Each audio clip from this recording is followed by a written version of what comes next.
Welcome to my YouTube channel literature library. So आज हम लोग पढ़ने वाले हैं Wife of Bath's Prologue which is written by Geoffrey Chaucer. So first of all we will know who is Geoffrey Chaucer. Geoffrey Chaucer is an English poet and writer. He was born on 1340 and died on 1400. He is also known as father of English literature and he is best known for his Canterbury Tales. So what is Canterbury Tales? Canterbury Tales एक story है 30 travellers के बारे में जो pilgrimage जा रहे हैं London से shrine of Saint Thomas Beckett.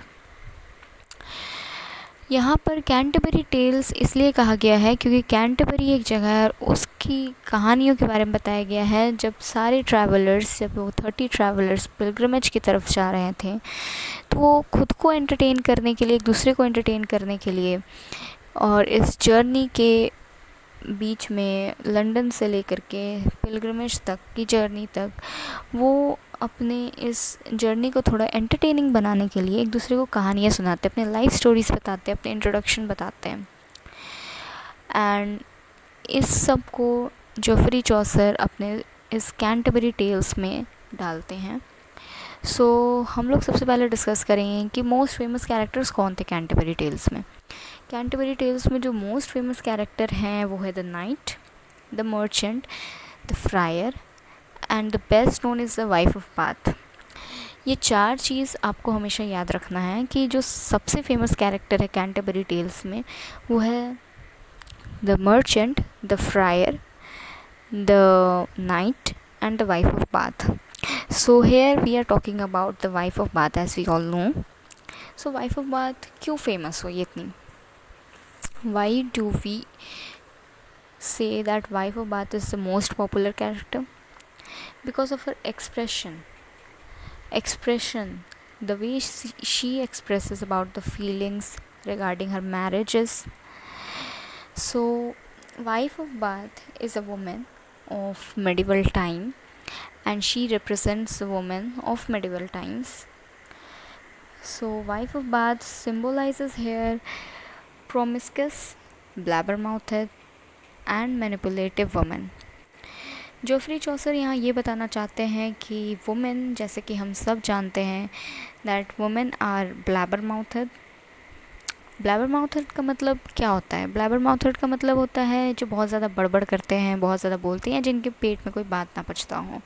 Manipulative, we all know manipulative, जो बहुत ज़्यादा षड्यंत्र रचते हैं। एंड प्रोमिस्कस जो कि सेक्सुअली सेटिस्फाई नहीं होते हैं या सेक्सुअली एक इंसान के लिए कमिटेड नहीं होते हैं, वो होते हैं promiscuous. Okay, so Chaucer wrote about her as living the life that she has chosen. It is a choice even knowing that it will come to be look down on society.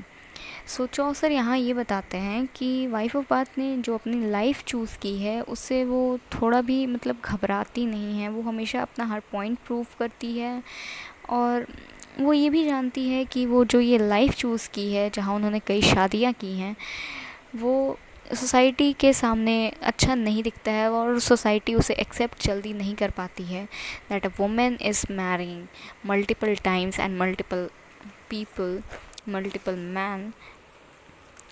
So let's come towards the prologue. हम prologue के बारे में बात करते हैं। सो wife of bath के बारे में हमने बात कर लिया है। आप इस पॉइंट बना लें इसे और नोट्स बना लें। So first of all will talk that wife of bath की जो प्रोलॉग है उसका शुरुआत कहाँ से हुआ। सो वाइफ ऑफ बाथ का जो प्रोलॉग है उसका शुरुआत उनकी कई शादियों के डिस्कशन से शुरू होता है। वाइफ ऑफ बाथ खुद को एक्सपर्ट बताती हैं। वो कहती हैं कि वो जितनी भी उन्होंने शादियाँ की हैं उनसे उसको बहुत सारा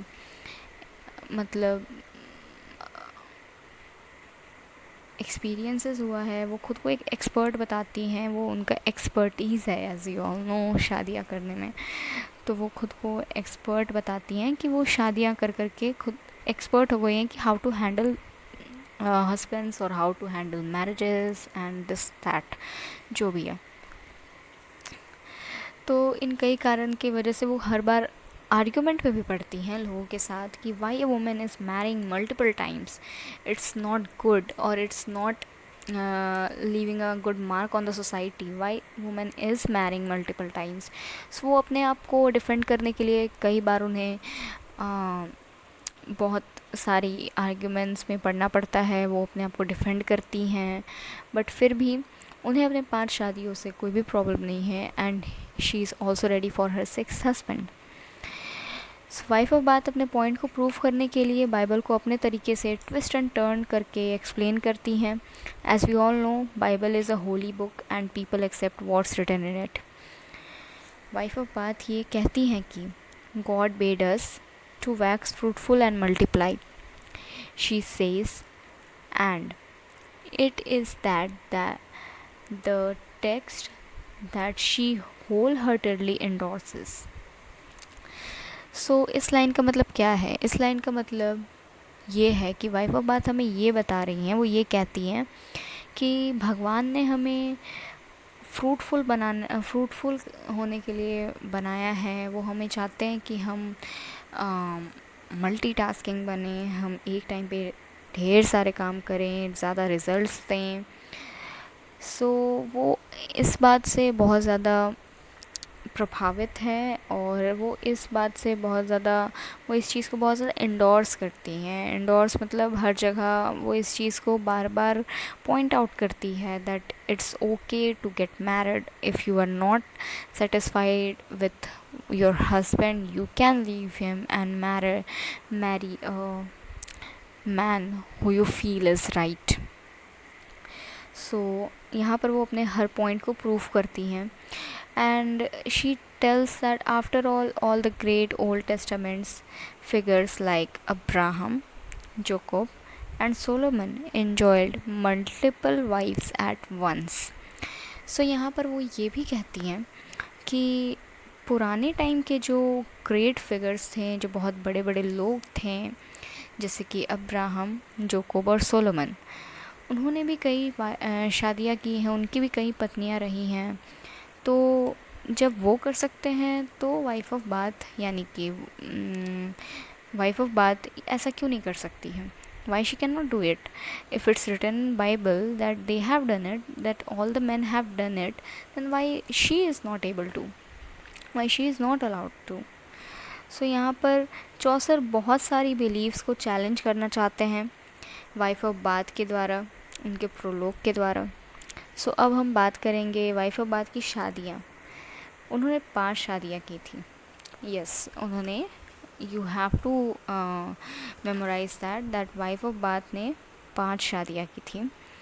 और वो ये एडमिट करती हैं कि उनके जो फर्स्ट 3 हस्बैंड्स थे, उन्होंने उनसे सिर्फ इसलिए शादी की थी क्योंकि उन्हें पैसा और पावर चाहिए था। तो वो पैसे और पावर के लिए अपने फर्स्ट 3 हस्बैंड से उन्होंने शादियाँ की। और वो यहाँ पर एक एग्ज़ाम्पल भी देती है जहाँ पर वो अपने 3rd हस्बैंड को क्रिटिसाइज़ करती हैं।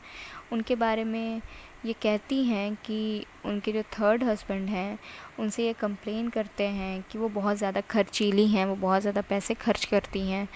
और उनका ये कंप्लेन रहता है कि उनके 3rd हस्बैंड उन्हें पैसे खर्च करने से रोकते हैं। दैट्स वाई वो उन्हें यहाँ क्रिटिसाइज़ करती है। उनके 4th हस्बैंड से उन्हें ये शिकायत है कि उनकी मिस्ट्रेस के साथ उनका कोई अफेयर चल रहा है और वो उनकी मिस्ट्रेस को हेट करती हैं, उन्हें नापसंद करती हैं। और ये थोड़ा सा इसीलिए उनको थोड़ा जेलसी भी फील होता है।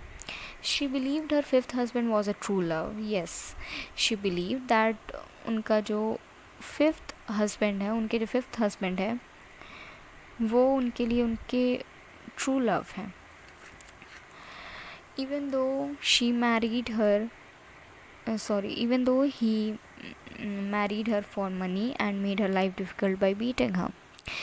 So यहाँ पर ये है कि वाइफ ऑफ बाथ से उनके 5th हस्बैंड ने इसलिए शादी किया था क्योंकि वाइफ ऑफ बाथ के पास पैसे थे। ये वाइफ ऑफ बाथ ये बात जानती हैं कि उनके फिफ्थ हस्बैंड ने सिर्फ उनसे पैसों के लिए शादी किया है, फिर भी वो उन्हें अपना ट्रू लव मानती हैं, उन्हें अपना सच्चा प्यार मानती हैं। वाइफ ऑफ बाथ यहाँ पर अपने हस्बैंड के द्वारा मार भी खाती हैं, उनके हस्बैंड उन्हें मारते भी हैं, फिर भी वो अपने हस्बैंड से वो बहुत ही ज़्यादा प्यार करती हैं और उन्हें लगता है कि वो उनका ट्रू लव है। फिफ्थ हस्बैंड, यस, उनका फिफ्थ हस्बैंड। सो यहाँ वो अपने फिफ्थ हस्बैंड से कहाँ मिली? So where she did where did she met her fifth husband? She met her fifth husband at her fourth husband's funeral. So point this mark this line that she met her fifth husband. She met her fifth husband in her fourth husband's funeral. वो अपने चौथे पति के funeral में अपने fifth husband से मिलती है, जिसका नाम होता है जैनकिन। जैनकिन को वो जब देखती हैं तो उन्हें उनके प्रति थोड़ा अट्रैक्शन महसूस होता है। जैनकिन के एक फ्रेंड होते हैं जो वाइफ ऑफ बाथ को जैनकिन से इंट्रोड्यूस कराते हैं, उनका इंट्रोडक्शन होता है। फिर उसके बाद they meet together, they hang out together, और उसके बाद वो लोग शादी कर लेते हैं। शादी कर लेने के बाद क्या होता है कि एक शाम को उनके बीच में थोड़ा ऐसा आर्ग्यूमेंट होता है। आर्ग्यूमेंट होने के बाद वो वाइफ ऑफ बाथ जो है थोड़े से फ्रस्ट्रेशन में आकर के वो जैनकिन के फेस पे एक ज़ोरदार पंच मारती हैं, उन्हें हिट करती हैं। उन्हें हिट करने के बाद वो उनके बुक के कुछ पेजेस फाड़ देती हैं और उनके बुक को फायर में जला देती हैं। थोड़ी देर के बाद जैनकिन क्या करते हैं, जवाबी तौर पर वो उन्हें भी, वाइफ ऑफ बाथ को भी एक ज़ोरदार पंच मारते हैं उनके कानों पर, उनके कान पर। और कान पर पंच मारने के बाद वाइफ ऑफ बाथ का एक कान ख़राब हो जाता है, जिसके कारण वो बहरी हो जाती हैं और वो फिर बेहोश होकर ज़मीन पर गिर जाती है। और वो तब तक प्रिटेंड करती हैं कि वो मर चुकी हैं, जब तक कि वो अपने हस्बैंड से सिंपैथी नहीं पा लेती हैं। वो अपने हस्बैंड से ये नहीं देख लेती कि उनके हस्बैंड उनके लिए थोड़ा चिंता कर रहे हैं, थोड़े उनके लिए परेशान हैं। तब तक वो डेड होने का नाटक करती कि मैं मर चुकी हूँ, वो ये नाटक करती है। जैसे ही वो सुनती है कि उनके हस्बैंड ये कह रहे हैं कि I will do anything for you if you would live, अगर तुम ज़िंदा होती हो तो मैं तुम्हारे लिए कुछ भी करने के लिए तैयार हूँ, मैं तुम्हारे लिए कुछ भी लाने के लिए तैयार हूँ, मैं तुम्हें कुछ भी दूँगा। जब ये कन्फेशन सुनती है अपने हस्बैंड के माउथ से, अपने हस्बैंड के मुंह से, तो वो उनका ये कहना रहता है कि वो जीत चुकी हैं यहाँ पर। She feels that she feels that this is her victory over her fifth husband. As we all know that wife of Bath is expert in marriages, और यहाँ पर उनको लगता है कि ये उनका एक तरह से विक्ट्री है, ये उनके लिए एक जीत है कि उनके हस्बैंड उनके लिए केयर कर रहे हैं और उनके हस्बैंड उनके लिए थोड़ा कुछ फील कर रहे हैं एंड उनका चिंता करते हैं, और उनके लिए वो उनके सामने अब अपने हथियार डाल दिया है जो जैनकिन ने। और अब वो उन्हें कहते हैं कि मैं तुम्हें कुछ भी देने के लिए तैयार हूँ अगर तुम ज़िंदा हो जाओ तो। आगे बढ़ते हैं। She reminded a faithful wife to him until his death. Wife of Bath अपने हस्बैंड के लिए एक फेथफुल वाइफ बनी रहती है जब तक के लिए उनके फिफ्थ हस्बैंड जैनकिन जिंदा रहते हैं। यहाँ पर उनके एक्सपीरियंसेस, उनके लाइफ के जितने भी मैरिज के एक्सपीरियंसेस रहते हैं, उनके जितने भी हस्बैंड्स रहते हैं, जितनी भी उनकी मैरिज, उनकी शादियाँ होती हैं, उससे उनको यही सीख मिलता है, वो यही सीखती हैं कि लाइफ और मैरिज तभी हैप्पीएस्ट हो सकती है जब वाइफ हैज़ एन कंट्रोल, जब wife has a control over the marriage, over the husband. जब वाइफ का कंट्रोल हो मैरिज में, जब वाइफ का कंट्रोल हो हस्बैंड में, तब आपका मैरिज सक्सेसफुल होगा। यहाँ पर वाइफ ऑफ बात का यही कहना है। सो हमारा स्टोरी यहाँ ख़त्म होता है। So let's get a short summary. So we are studying The Wife of Bath, The Wife of Bath's prologue, which is written by Geoffrey Chaucer. And yes, one more thing, 14th century is also called Chaucer's age. Why? So it's because that at that time Chaucer was most famous poet and writer. Because of his writings, because of his poetry, he was very much famous, and that's why 14th century is dedicated to him, and it's said that 14th century is Chaucer's age. Okay, so keep it in your mind.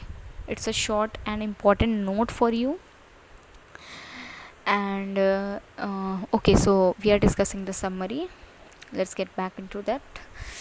So Canterbury Tales क्या है? 30 travellers का एक story है जो pilgrimage जा रहे हैं London से श्राइन सेंट थॉमस बेकेट तक।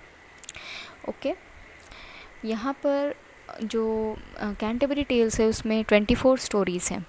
24 स्टोरीज़ इसलिए हैं क्योंकि चौसर 24 स्टोरी से लिख पाए, उसके बाद उनकी डेथ हो गई। Wife of Bath is the most talked character in the Canterbury tales.